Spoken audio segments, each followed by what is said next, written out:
Karena kedua telapak tangan ini nanti akan digunakan untuk membasuh anggota-anggota wudhu yang berikutnya. Nah, oleh karena itu ya kedua telapak tangan harus dibersihkan terlebih dahulu. Nah, berikutnya yaitu bersiwak atau menggosok gigi.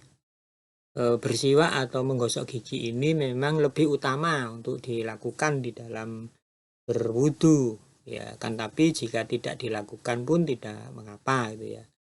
Karena memang kalau setiap kali berwudu harus bersiwak atau menggosok gigi mungkin ya repot gitu ya. Makanya Rasulullah memberi keringanan kalau mau dilakukan tidak apa-apa, ya tidak pun juga tidak apa-apa. Meskipun lebih utama jika dilakukan. Nah, lebih bersih ya nanti mulutnya akan lebih bersih. Terutama kalau setelah selesai makan gitu ya.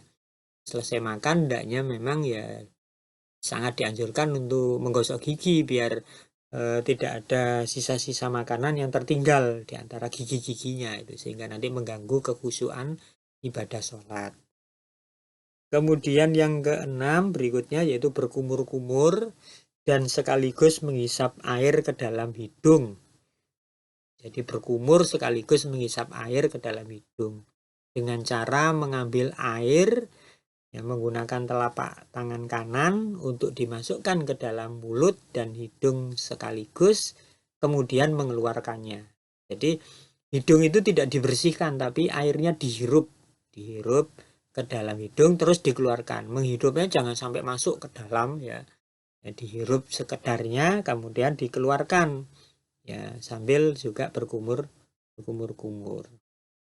Nah, tangan kiri digunakan untuk menekan hidung ketika mengeluarkan air dari hidung. Dilakukan sebanyak 3 kali.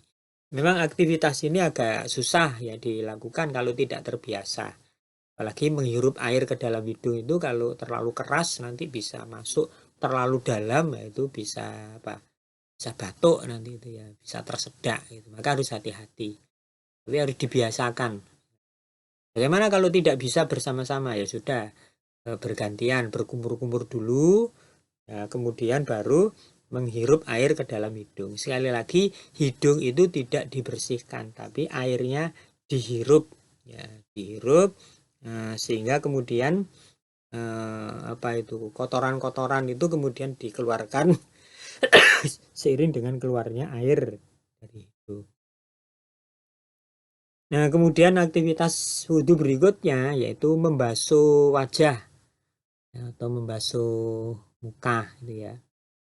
Nah, di dalam membasuh wajah ini ya hendaknya dilakukan dengan cara digosok-gosok.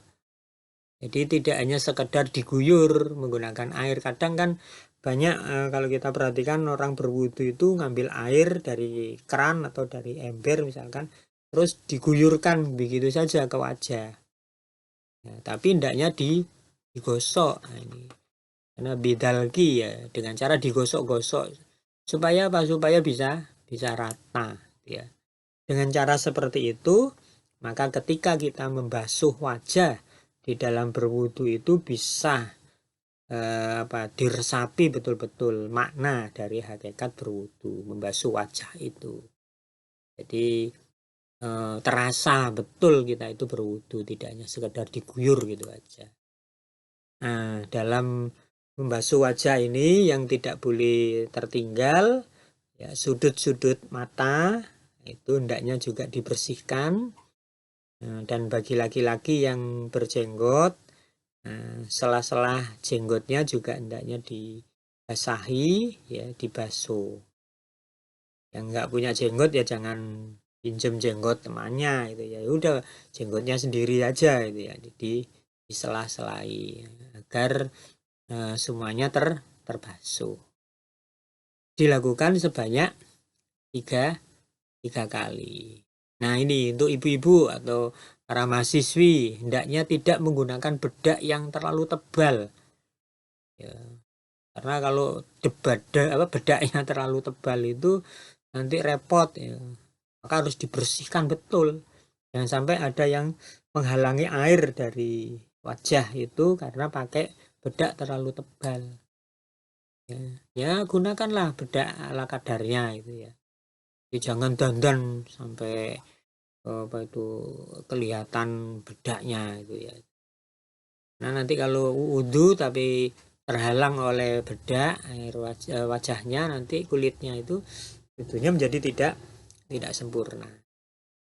Ini untuk para mahasiswi itu ya, tolong diperhatikan.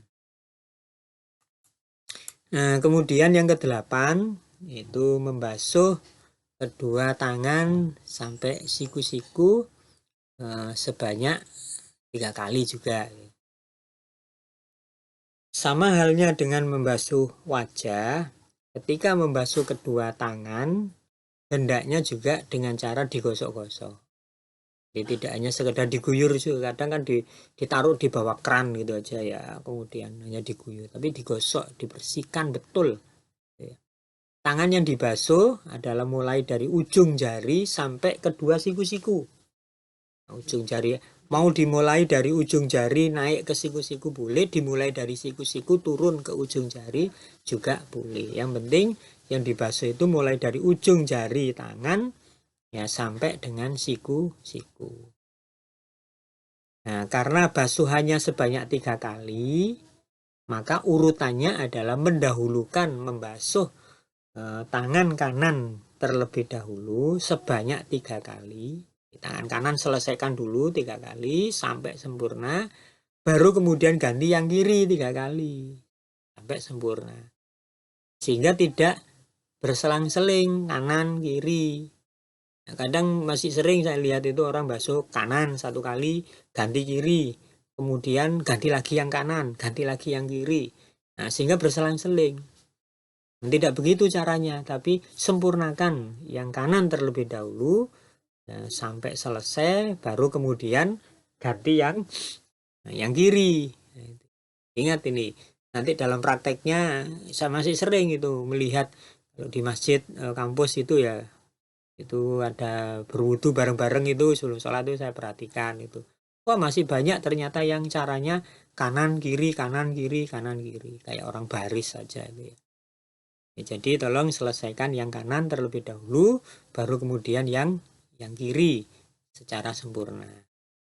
Ada beberapa yang harus diperhatikan tatkala membasuh kedua tangan, yaitu jari-jari sela-sela jari dibersihkan. Ya, sela-sela jari tangan maksudnya. Kemudian yang menggunakan cincin, cincinnya digerak-gerakkan. Cincinnya digerak-gerakkan agar air itu bisa meresap ke dalam cincin gitu.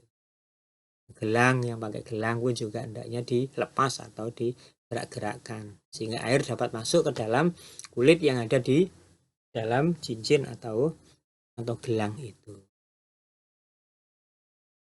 Nah, para mahasiswi yang menggunakan kitek, nah itu ya, di kukunya, nah itu hendaknya pakai kitek yang yang tidak kedap air. Jadi misalkan kitek itu bisa ditembus oleh air sehingga sampai ke pori-pori dari kuku itu, jangan sampai terhalang. Biasanya ada problem ini karena saya ditanya itu tentang itu pekerja bengkel yang terkena oli itu ya. Nah, itu kan kadang airnya kan sulit masuk itu ya karena terkena oli itu. Bagaimana? Ya, oli itu benda cair ya, karena benda cair maka ya meskipun dia tidak tertembus oleh air tapi tidak apa-apa gitu ya.